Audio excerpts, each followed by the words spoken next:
हाय, मेरा नाम रोशन। हम लोग एक नया सेशन चालू कर रहे हैं।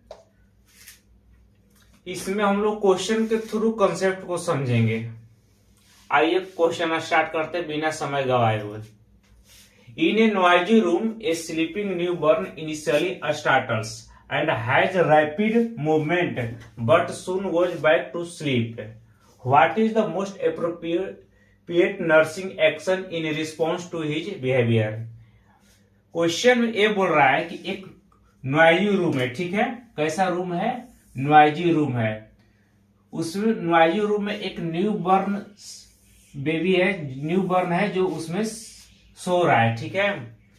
और एक नॉइजी रूम है, उसमें न्यू बॉर्न सो रहा है। इनिशियली स्टार्टल किया, मतलब इनिशियली स्टार्टल किया and has rapid movement but soon goes back to sleep. यहां देखिए, उसने थोड़ा सा मूवमेंट किया लेकिन उसके बाद फिर वो सो गया। तो पूछ रहा है कि what is the most appropriate nursing action in response to his behaviour. Question समझ में आया? सारा खेल क्वेश्चन का ही है। क्वेश्चन में बोल रहा है कि एक नॉइजी रूम है, उसमें बच्चा सो रहा है। स्टार्टिंग में क्या हो कि इन्हें स्टार्टल किया, इसके बाद वो बच्चा फिर से सोने चला गया। तो पूछ रहा है कि इसमें चारों ऑप्शन में से कौन सही होगा, ठीक है। ये ऑप्शन है, इसमें से कौन सा सही होगा। तो उससे पहले हम लोग कुछ कॉन्सेप्ट देख लेते हैं। देखिए, एक होता है जो छोटे बच्चे होते हैं, छोटे बच्चों में क्या होता है कि एक स्टार्टल रिफ्लेक्स होता है, ठीक है। मान लीजिए छोटे बच्चे में एक तरह की रिफ्लेक्स होती है जिसको हम लोग स्टार्टल रिफ्लेक्स बोलते हैं। मान लीजिए कि जब बच्चा सोता है रूम में तो अचानक से लाउड साउंड होगा तो बच्चा अचानक से चमक जाता है, चिहुक जाता है, ठीक है। उसी को हम लोग स्टार्टल रिफ्लेक्स बोलते हैं, ठीक है। स्टार्टल रिफ्लेक्स इसको बोलेंगे कि छोटे बच्चों में एक तरह की रिफ्लेक्स होती है, जब बच्चा लाउड साउंड सुनता है तो अचानक चमक जाता है, चिहुक जाता है, बाद में वो फिर सो भी जाता है। तो उसी को हम लोग स्टार्टल रिफ्लेक्स बोलते हैं, ठीक है। स्टार्टल रिफ्लेक्स किसके कारण होता है? लाउड साउंड के कारण होता है, तेज आवाज के कारण होता है। स्टार्टल रिफ्लेक्स बच्चा में जो होता है ना, तो वो 3 से 4 मंथ में एंड्स हो जाता है, ठीक है, डिसअपियर हो जाता है। तो स्टार्टल मूवमेंट्स का ड्यूरेशन कितना है? 3 to 4 मंथ्स में एंड्स हो जाता है, समाप्त हो जाता है, डिसअपियर हो जाता है, ठीक है। मतलब हर बच्चा में एक स्टार्टल मूवमेंट होता है। स्टार्टल मूवमेंट होता है मतलब वो नॉर्मल है, ठीक है। किसी भी तरह का, मान लीजिए कोई बच्चा सो रहा है, जाकर उसको हाँ मतलब अचानक उसको आवाज दीजिएगा, जगाइएगा, तो अचानक चिहुक जाता है, चमक जाता है, तो उसी को स्टार्टल मूवमेंट बोलते हैं। तो अब देखिए ऑप्शन पे आते हैं हम लोग। फर्स्ट ऑप्शन क्या है? Accept the infant's behaviour. मतलब जो बच्चा है, इन्फेंट्स है, वो क्या करता है? अपने बिहेवियर को एक्सेप्ट कर रहा है। ये एकदम सही लग रहा है, क्योंकि देखिए हम लोग अभी पढ़े ना स्टार्टल रिफ्लेक्स। स्टार्टल रिफ्लेक्स क्या होता है? हर बच्चे में होता है। वो मतलब बिहेवियर एक्सेप्ट कर रहा है। तो देखिए, एक्सेप्ट द इन्फेंट्स बिहेवियर मतलब इन्फेंट्स जो है अपना बिहेवियर वो एक्सेप्ट कर रहा है। मतलब ये ऑप्शन तो बिल्कुल सही है, तो यही ऑप्शन सही है, ठीक है। अब और भी ऑप्शन हम लोग देख लेते हैं, क्योंकि चारों ऑप्शन है तो चारों ऑप्शन को देखना जरूरी होता है। भले पहला ही सही हो जाए, लेकिन तीनों ऑप्शन गलत है तो क्यों गलत है, ठीक है, ये भी देखना जरूरी होता है। देखिए यहाँ पे दिया ना रैपिड मूवमेंट है, ठीक है। तो बच्चे में एक तरह का और रिफ्लेक्स होता है, उसको मोरो रिफ्लेक्स बोलते हैं, ठीक है। क्या बोलते हैं? Moro reflex. देखिए M for Moro, M for movement. तो मोरो रिफ्लेक्स में क्या होता है कि सडन मूवमेंट होता है। मोरो रिफ्लेक्स में क्या होता है? सडन मूवमेंट होता है। M for Moro, M for movement, ऐसे याद कर लीजिएगा। M for movement, M for Moro. तो मोरो रिफ्लेक्स जो होता है सडन रिफ्लेक्स मूवमेंट के कारण होता है, ठीक है। ये डिसअपियर होता है 6 मंथ्स में। तो मोरो रिफ्लेक्स कब डिसअपियर होता है? 6 मंथ्स में। तो ये देखिए दूसरा ऑप्शन क्या है कि assess the infant's vital signs. Vital signs assess करने की कोई जरूरत ही नहीं है, ठीक है, क्योंकि बच्चा जो है अपना नॉर्मल बिहेवियर शो करता है, तो इसलिए ये ऑप्शन गलत है। अब देखिए, test the infant's ability to here.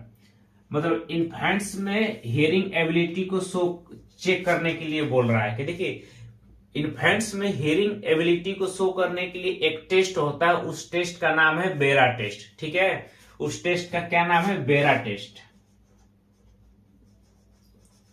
बेरा टेस्ट। इन्फेंट्स में हियरिंग एबिलिटी जो टेस्ट करते हैं उसको बेरा टेस्ट बोलते हैं। जो कि बेरा टेस्ट क्या होता है कि हियरिंग एबिलिटी एक्सेस करता है बच्चों में। ठीक है, बेरा का फुल फॉर्म क्या होता है? BERA। तो देखिए, बी से होता है ब्रेन, ई से होता है इवॉक्ड, आर से होता है रिस्पॉन्स, ए से होता है ऑडिटरी। तो बेरा टेस्ट में होता है brain evoked response auditory audiometry. ठीक है, तो ब्रेन इवॉक्ड रिस्पॉन्स ऑडियोमेट्री। तो बेरा का फुल फॉर्म क्या हुआ? Brain evoked response audiometry. BERA test में क्या करते हैं? बेरा टेस्ट में हियरिंग एबिलिटी को हम लोग शो करते हैं। ठीक है, मतलब एक्सेस करते हैं। ठीक है, तो ये भी गलत है। और लास्ट है स्टिमुलेट द इन्फेंट्स रिस्पायरेशन। इसको रिस्पायरेशन को हम लोग को किसी तरह के इसमें जरूरत ही नहीं पड़ेगा, क्योंकि पहले ही ऑप्शन में हम लोग देख लिए कि इन्फेंट्स अपने बिहेवियर को शो करता है, तो इसमें रिस्पायरेशन का कोई बात ही नहीं होगा। ठीक है, देखिए एक टर्म होता है हैबिचुएशन। एक टर्म है हैबिचुएशन। हैबिचुएशन मतलब होता है रिलेटिव टू हैबिट्स, मतलब हैबिट्स में ढल जाना। ठीक है, उसी को हैबिचुएशन बोलते हैं। रिलेटिव टू द हैबिट, उसी को क्या बोलते हैं? हैबिचुएशन। कोई भी चीज हम पहली बार करते हैं तो हमारे लिए नई चीज होती है। ठीक है, कोई भी आप काम कीजिएगा पहली बार तो हमारे लिए नई चीज होती है। ठीक है, उसी को आप बार बार कीजिएगा ना तो वही हमारा हैबिट हो जाता है। ठीक है, तो उसी को हैबिचुएशन बोलते हैं। सपोज डेट मानिए कि कोई बच्चा है, कोई एक बच्चा है, एक रूम में सो रहा है। ठीक है, उस रूम में बहुत लाउड साउंड हुआ। ठीक है, तो एक बार तेज आवाज हुआ तो बच्चा चिहुक गया। ठीक है, चमक गया। फिर दूसरे बार लाउड साउंड हुआ तो चमक गया। तो धीरे धीरे बच्चा भी एडेप्ट हो जाता है, बोलता है ये तो डेली इसका काम ही हमको डरवाना है। ठीक है, तो क्या करेगा? तो लाउड साउंड सुनकर बच्चा स्टार्टल रिस्पॉन्स देगा। ये तो स्वाभाविक है कि इन्फेंट्स जो है स्टार्टल रिस्पॉन्स देगा। ठीक है, स्टार्टल रिस्पॉन्स देगा, लेकिन बार बार आप उसी को लाउड साउंड सुनाते रहेगा तो वो अपना बार बार लाउड साउंड सुनाते रहेगा तो अपना रिस्पॉन्स वो कम कर देगा। ठीक है, और decrease the response to loud sound, इसी को बोलते हैं हैबिचुएशन। हैबिचुएशन मतलब समझ में आया? हैबिचुएशन मतलब होता है रिलेटिव टू हैबिट से, मतलब हैबिट्स में ढल जाना। मान लीजिए कि कोई बच्चा है, वो रूम में सो रहा है, उसके सामने लाउड साउंड हुआ तो वो अचानक से स्टार्टल रिस्पॉन्स दिया। ठीक है, फिर उसको बार बार आप लाउड साउंड देते रहिएगा तो क्या कहेगा? बच्चा को वो समझ जाएगा कि नहीं, केवल हमको डरवा रहा है और कुछ नहीं है। ठीक है, तो बच्चा क्या करेगा? रिपीट लाउड साउंड सुनकर अपना रिस्पॉन्स ही कम कर देगा, मतलब स्टार्टल जो रिस्पॉन्स है एकदम अपना स्लो कर देगा। उसी को क्या बोलते हैं? हैबिचुएशन। समझ में आया? इस क्वेश्चन में दो तीन चीजें जो देखने लायक था। देखिए, स्टार्टल रिफ्लेक्स किसके कारण होता है? लाउड साउंड के कारण। ठीक है, और स्टार्टल रिस्पॉन्स कब इंस होता है? 3 से 4 मंथ में ये समाप्त हो जाता है। दूसरा आया था मोरो रिफ्लेक्स। मोरो रिफ्लेक्स क्या होता है? मोरो रिफ्लेक्स सडन मूवमेंट के कारण मोरो रिफ्लेक्स होता है। ठीक है, इसके बाद आता था मोरो रिफ्लेक्स कितने मंथ में समाप्त हो जाता है? 6 मंथ्स में। ठीक है, इसके बाद एक बताए थे बेरा टेस्ट। ठीक है, बेरा टेस्ट किसके लिए करता है? हियरिंग एबिलिटी के लिए करता है। ठीक है, बेरा का फुल फॉर्म क्या होता है? Brain evoked response audiometry.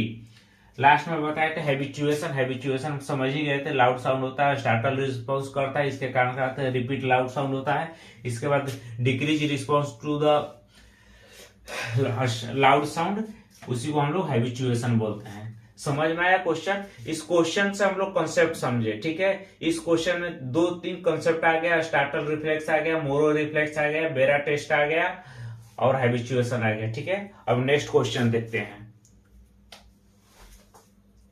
हम लोग ऐसे ही एक क्वेश्चन देखेंगे, क्वेश्चन के थ्रू पूरा कॉन्सेप्ट समझेंगे। ठीक है,